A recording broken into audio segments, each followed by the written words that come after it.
Valmieras teātra aktierim Janusam Johansonam 60. Šodien ar vislabākajiem vēlējumiem un dziesmām viņu sveic teātra kolēģi un draugi. Pirmo reizi, būdams vēl 17-gadīgs pusaudzis, uz Valmieras teātra skatuves Janus skāpa 1973. gadā, piedaloties savā pirmajā izrādē Kas tie tādi, kas dziedāja, un kopš 1978. gada pēc teātra fakultātes beigšanas arī uzsācis profesionālās gaitas Valmieras teātrī, paliekot tam uzticīgs jau vairāk nekā 40 gadus. Tagad ir gan tāda sajūta, ka tie 40 gadi šausmīgi ātri aizskrējuši. Un ar katru gadu skrien ātrāk. Var teikt, visa dzīve, gandrīz visu dzīvi teātris, ko tad tajā, vairāk laika jau gandrīz tāda apzinīgā laika ir pavadīts teātrī. Šo gadu laikā nospēlēts aptuveni 100 dažādas lomas. Karolis Aspazīs Vaidalotē, Nikanors Bosojs Mihaila Bulgākova Meistarā un Margaritā, Kapuletī Viljama Šekspīra Romeo un Džulietā. Tās ir lomas, ar kurām Janus dzīvo šobrīd.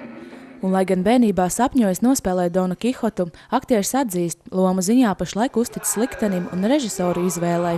Es dalu vairāk vai lomas, kuras es esmu spēlējis un kuras esmu nospēlējis. 100% nekad nekas nevar būt. Tas ir, kā teica Lūcis, nekas nav tik labs, lai nevarētu būt divreiz labāks. Bet nospēlējis es šo to esmu, kā teikt, es aptuveni minu kaut kādām 100 lomām, tad varbūt kādas 10, es domāju, ka es noteikti esmu nospēlējis. Godam nospēlēt arī Birkenbauma loma Rudolfa Blaumaņa nāves ēnā, par kuru aktieris ieguva Baltijas teātra skates balvu. Savukārt par Jukuma lomu Minhauzena precībās Janus Johansons saņēma Mārtiņa Zīverta balvu. Aktieru talantu un milzīgās darba spējas apliecina ne tikai apbalvojumi, bet to novērtē arī teātra kolēģi, norādot uz aktieru milzīgo ieguldījumu Valmieras teātra attīstībā. Laikam ir kaut kāda tāda nenorunāta saprašanās mūsu starpā. Janus ir godīgs. Janus ir godīgs puika, un viņš vienmēr palīdzēs, ja vajadzēs palīdzēt. Viņš ir dedzīgs, viņš ir visās lietās, ko viņš dara, viņš ir entuziasts un metās iekšā ar visām 4 un dara visu to no sirds. Reizēm pat raku.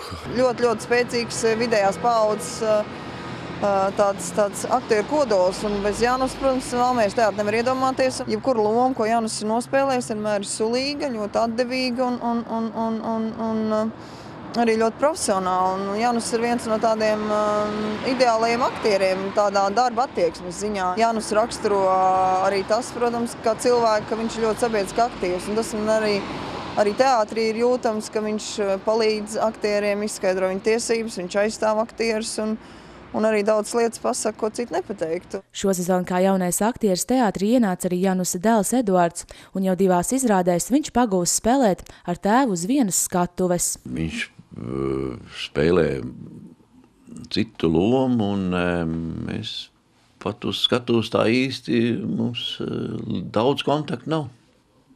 Ka nav nekā tāda, ne berzēšanās, ne pozitīva, drusku jau, kā saka, iekšēji jau tā drusku gribas tā, lai viņam labi iet un labs liktenis, un tad tā, mēģina paskatīties, kā viņš tur strādā.